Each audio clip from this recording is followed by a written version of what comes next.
Great Valley of Central California lies almost in the center of the state. It is more than 400 miles long and 60 miles wide. And except for the narrow opening at San Francisco Bay, it is surrounded by ranges of high mountains.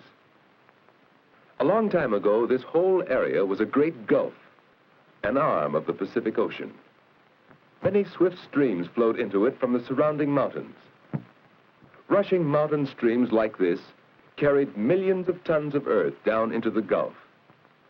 Now, what happened after that went on for thousands of years?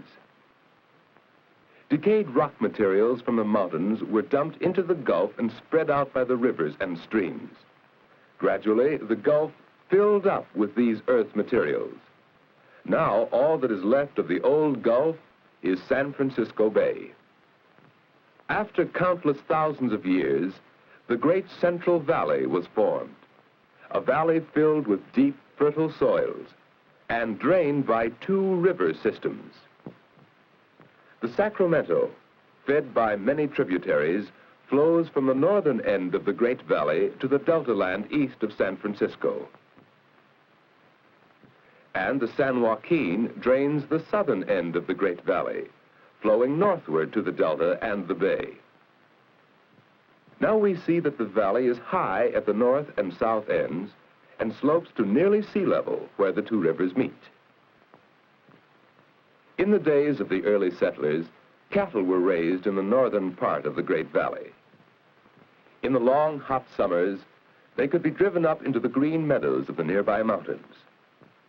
But some areas in the Sacramento Valley were so dry that only sheep could be grazed profitably. Far to the south in the San Joaquin Valley, there was so little rainfall that millions of acres were wasteland. Only a handful of settlers tried to make this forbidding land support them. And these men in the San Joaquin Valley envied the farmers who took up land 400 miles to the north. Because most of the northern part of the Great Valley had enough water for wheat, corn, and vegetables, the farms of this part of the valley were prosperous. The wealth of this northern section of the Great Valley was water, flowing from the nearby mountains. The farmers on this land harvested rich crops. Dairy farming prospered with green pastures and pure water. Now let's remember this fine farm in the well-watered part of the northern valley and compare it with this in the southern San Joaquin. This soil is rich. Given enough water, it could produce bountiful harvests. Only about 40 miles from this dry valley floor, but higher in the rain-moist Sierra Nevada mountains, are the giant sequoia trees. How mighty water can be in shaping the landscape. But nature had not provided water down in the valley. Millions of acres would have remained a barren waste if the men who settled this part of the Great Valley had not used their knowledge and strength to irrigate the land. They dug wells and pumped water into the naturally fertile soil. As more and more water was needed, they built reservoirs to hold the excess water of the winter rains. The frost-free growing season is more than 240 days a year, and with irrigation, many farms produce several crops each year. Today, the valley is benefiting from the creation of a giant irrigation project. Many huge reservoirs and a great network of canals and pumping stations provide water for millions of acres in the Great Valley. When man used his wisdom and energy to bring water to this land, he worked wonders. The irrigated soil yields heavy crops of long staple Egyptian cotton. The original cotton seeds were imported from the muddy delta of the Nile River. The climate and soil of the entire Central Valley are excellent for grapes, and its vineyards rival those of France and Italy. Many varieties of grape are used to make the wines for which the valley is famous. And here's another famous crop of the valley, raisins. The ripe grapes are placed on paper trays right in the vineyard, where the hot sun dries them and turns the juice into sugar. When they are dry on top, they are turned to dry the grapes evenly and prevent mildew. The city of Fresno is known as the raisin center of the world. Men use the hot sun of the long, rainless summer to dry grapes into raisins, plums into prunes, as well as figs, pears, and apricots. Dried fruit is a major product of the Great Valley, and conditions for drying it are at their best near Fresno. Finally, the trays of nearly dried fruit are stacked so that nature will finish the process slowly in the shade. Some ranchers operate their own roadside stands, selling produce to customers who come along the highways. But most of the crops go to nearby Fresno, where they are prepared for market. That's a load of fresh-picked grapes, bound for market. We've learned how man's use of irrigation developed the arid southern part of the Great Valley, and how the city of Fresno serves as a trading center for the region. 200 miles north, on the delta of the San Joaquin, is Stockton. The natural fertility of the delta land has been increased by another system of canals and pumping stations, distributing water to 400,000 acres of rich farmland.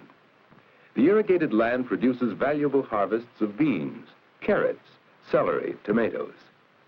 In fact, a great many different kinds of crops are grown here on the rich delta soil. And Stockton has become the key city in the Central Valley for marketing and distributing fresh vegetables and fruits. Farther north, near the state capital, Sacramento, we'll see how the farmers have made use of the lowlands bordering the Sacramento River. This broad river provides ample water for rice growers. Here we can see how rice is grown in China or Egypt, but this fertile rice field is in California. Huge fields are flooded, diked into large squares, quite unlike the small paddies of China or Egypt. The water supply of the northern Sacramento Valley has been increased by huge reservoirs like the one behind Shasta Dam. Water is distributed to thousands of acres that were once useful only for wheat or barley, but are now capable of producing more profitable crops, such as fruits. Irrigation and modern farm machinery increase the yield of the land and provide employment for millions of people. The city of Sacramento, chief trading center for the Northern Valley, lies at the head of navigation on the Sacramento River. Oil tankers and barges deliver fuel oil for Sacramento's mills and factories. For this city has become a busy manufacturing center, producing tools and machines needed by the farmers of the valley. To ship these products and to bring in raw materials, Sacramento is served by one of the largest railroad yards in the nation at Roseville nearby. Stockton, serving the rich delta land farther south, markets and ships vast quantities of valley produce. But by far the greater tonnage of vegetables and fruits goes to the canneries, where it is processed and packed for safe delivery to all parts of the world. Stockton is famous as the canning center of the valley. Fruits and vegetables are often completely processed, canned, labeled, and crated, ready to ship within a few hours after they have been picked in the fields. Stockton, like Sacramento, is located on a navigable river. Here on the San Joaquin, the farmers' and packers' goods may be loaded into ships for Asia or Australia, or into trucks or freight cars which distribute the harvest of the Central Valley to every state in the Union. Today, the Central Valley of California is a rich source of food and wealth for the whole nation. 3 rapidly growing cities, Sacramento in the north, Stockton on the Great Delta, and Fresno in the south, serve the regions around them. We have seen how the farmers have used irrigation to turn useless land into rich farms, and we have seen how the land and the climate help to shape the lives and occupations of the people who live in this Central Valley.